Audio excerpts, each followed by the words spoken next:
going on, guys? In today's video, I'm going to teach you how to upload your Parsehub Webscrape run onto MongoDB. As a quick reminder before the actual tutorial starts, if you are not subscribed, I highly recommend subscribing as I will post more API tutorials and coding tutorials. Basically, just want to go to your project and then run your project.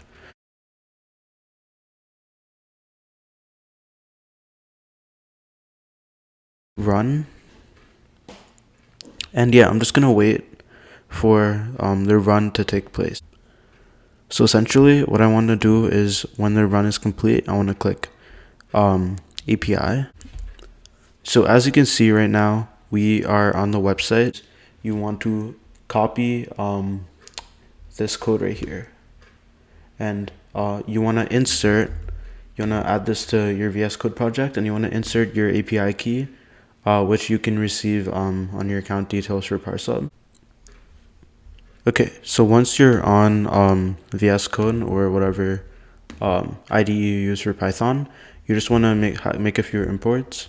Okay, so I'm just gonna enter my API key right here for Parsehub, and as you can see right here, we have the URL that we needed, and then we have last ready run, and that's basically the link to your Parsehub project.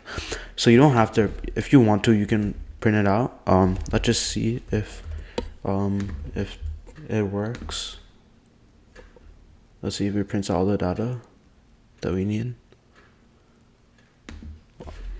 This may take a while because it takes some time for the API calls to work. Okay, as you can see, we got our Webscrape data and it all seems to work. Okay, so now since Mongo only takes like CSV or JSON files, we're gonna convert everything. So let's do this right now. So I'm gonna call this cm data equals string io. So we're gonna use string io, and we're gonna do r.text. Okay, and then we're gonna go data equals, we're gonna use pandas now, read underscore CSV, and we're gonna do cm data, and we're gonna just do this.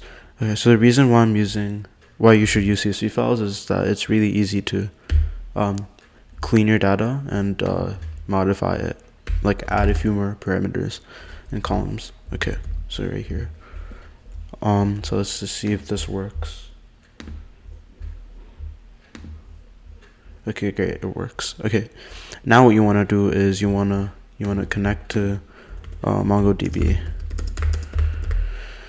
Okay, so basically you just want to get a client, and that's going to equal to your Mongo client, and then you're going to get this URL that you want to connect to. I'm not going to enter my URL for safety purposes, and then you want to just enter your client name. In my case it's client map, and then you want to enter the collection, and then in my case it's DB, and then it's the database name is USA wildfires reported, and then you just want to enter more stuff. I'm just gonna so it's gonna be data underscore JSON. So we actually take the JSON version of our file. So it's gonna be data JSON.loads, and then loads, and then data.to underscore JSON, and then in here we're gonna do orient equals records, and then we're gonna do collection.insert many, since we have many rows, and then data underscore JSON. Okay, there we go. So this is basically the code. Pretty simple, nothing too complicated. And yeah, you just have to enter the URL, and when you run the code, it should upload your Webscrape data onto MongoDB. So let me do a test run for you guys. If you found this tutorial helpful, please like and subscribe, and comment if you have any questions.